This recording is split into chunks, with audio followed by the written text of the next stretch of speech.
땡아, 제 마음속 영순이 여러분들 안녕하세요. 랭킹스쿨입니다. 각기 다른 역사적, 문화적 배경을 지닌 만큼 세계 곳곳의 나라를 살펴보면 한국과는 다른 생활 방식과 문화 풍습에 신기할 때가 많습니다. 외국인들 역시 우리나라에서 경험하는 이색 관습에 놀랄 때가 많죠. 오늘은 유일하게 한국에서만 허용되는 일 탑 3를 알아보겠습니다. 3위, 빨간불 우회전. 교차로에서 횡단보도를 건너려는데 갑자기 우회전하는 자동차와 부딪힐 뻔한 경험 다들 있으실 텐데요. 그도 그럴 것이 우리나라는 현행법상 빨간불에서도 차량 우회전이 가능한 적색 신호 우회전을 허용하고 있기 때문에 이로 인한 아찔한 사고 위험도 클 수밖에 없다고 합니다. 실제로 사고도 그만큼 잦아서 최근 5년간 빨간불 우회전 차량이 낸 사고는 5,700여 건으로 전체 신호 교차로 사고 가운데 17%를 차지했으며 이 때문에 숨진 보행자가 무려 110명에 달한다고 하는데요. 국제 규정인 도로표지와 교통신호협약 규정에 따라 유럽, 남미, 아시아 등 세계 거의 모든 국가에서 적색신호 시 우회전을 포함한 모든 통행을 금지시키고 있지만 우리나라와 미국, 캐나다만 예외라고 하는데요. 미국의 경우 원래 적신호 시 우회전을 금지했다가 1971년부터 재허용했는데 이후 관련 교통사고가 최대 69%나 증가했음에도 현재까지 빨간불 우회전을 허용하고 있긴 하지만 운전자가 전방을 살펴볼 수 있는 거리가 불량하거나 보행자 사고 위험이 높은 장소라면 미리 명시해두고 있으며 차량은 우회전을 하기 전에 반드시 일시 정지하여 안전성을 확보하도록 규제 중입니다. 다시 말해 빨간불 우회전을 허용하면서도 이를 보완하거나 사고를 미연에 방지할 수 있는 제도적 장치가 마련돼 있지 않은 것은 우리나라뿐인 것이죠. 예상치 못한 사고의 여지가 많은 이 빨간불 우회전으로 인해 우리나라 교통안전 수준은 OECD 회원국 중 꼴찌에 가깝다고 합니다. 인구 10만 명당 교통사고 발생 비율을 살펴보면 우리나라는 8.4명으로 OECD 회원국 평균 5.5명에 비해 약 1.5배가량 높은 수준인데요. 특히 보행 중 교통사고 사망자 구성 비율은 회원국 평균 2배 수준인 39.9%로 가장 높게 나타났습니다. 이에 우리나라 역시 뒤늦게라도 규제해야 한다는 지적이 빗발치고 있는데요. 안전보다는 교통소통을 중시하는 경향이 있어 쉽게 개선되지 않았던 빨간불 우회전. 통상 허용됐던 제도를 하루아침에 법적으로 금지하기는 무리겠지만 적어도 일시정지 의무화나 우회전 전용 신호기 장착 등 보완이 가능한 실효성 있는 규제들이 마련돼야 할 것 같습니다.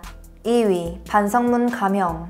금수만도 못한 잔인한 수법의 범죄 내용을 서술한 기사만큼이나 국민들의 뒷목을 잡게 만드는 일이 있습니다. 바로 이들의 감형 소식인데요. 인면수심의 잔인성과 피해자나 유족들이 겪었거나 겪게 될 고통을 고려하면 사형도 부족하다는 의견이 지배적인 반면 실제 1심에서 사형을 선고받았다, 무기징역으로 감형되거나 실형을 선고받았다, 집행유예로 풀려나는 사례가 부지기수입니다. 우리나라에만 존재하는 독특한 반성문 감형 덕분인데요. 국내 재판에서는 피고인 반성 여부가 양형 참작의 중요한 사유로 꼽히는데 반성하고 있음을 가장 잘 표현할 수 있는 효과적이면서도 쉬운 방법이 반성문 제출로 범행의 동기와 자신의 상황, 현재 심정, 향후 마음가짐 등을 글로 써 재판부에 제출하면 판사의 재량으로 법정형을 감경받을 수 있습니다. 실제로 땅콩 회항 사건으로 공분을 일으켰던 조현아 전 대한항공 부사장, 어금니 아빠 이영학, 거제 살인사건의 피의자 박모 씨 등 자필 반성문을 제출하여 감형받은 이들은 셀 수 없는 상황인데요. 우리나라 형법 제53조에서는 피고인의 여러 상황을 고려해 범죄의 정상에 참작할 만한 사유가 있으면 판사가 형량의 절반까지 깎아주는 제도를 두고 있습니다. 이 장량 감경 제도는 1953년 우리나라 형법 제정 당시보다 더 오래된 1909년에 만들어진 일본 구형법을 그대로 따오면서 그대로 정착되었다고 하는데요. 하지만 일본의 경우 형법상 1개 또는 2개 이상의 사유가 있을 때 라고 규정하고 있어 법률상 감경 사유가 여러 개 있는 경우라 해도 그 감경 사유를 여러 차례 적용하여 감경할 수 없도록 일정한 제도적 장치를 마련한 데 반해 우리나라는 일본의 형법 제도를 무비판적으로 수용하면서 100년이 넘는 시간 동안 그대로 두고 있습니다. 술에 취한 상태에서 범죄를 저지르면 심신미약 상태가 참작되고 잔인한 범죄를 저질러도 10번 넘게 자필 반성문을 작성하여 제출하면 진심 어린 반성과 사과가 인정돼 사형에서 무기징역으로 감형되는 현실에 5만 원만 지불하면 반성문을 대신 써주는 반성문 대행업체까지 성행하고 있다고 합니다. 물론 장량 감경 제도가 중형주의로 인해 법정 하한형이 비교적 높은 우리 형법의 문제점을 보완하고 법관이 사안을 잘 살펴 억울한 점이 있는 피고인을 위해 적절하게 형량을 조절하는 순기능을 하는 것도 사실이지만 인면수심의 범죄를 저지른 범죄자의 속마음을 존경하는 판사님께로 시작되는 구태의연한 반성문 몇 장으로 판단할 수 있을지 의문이 드네요.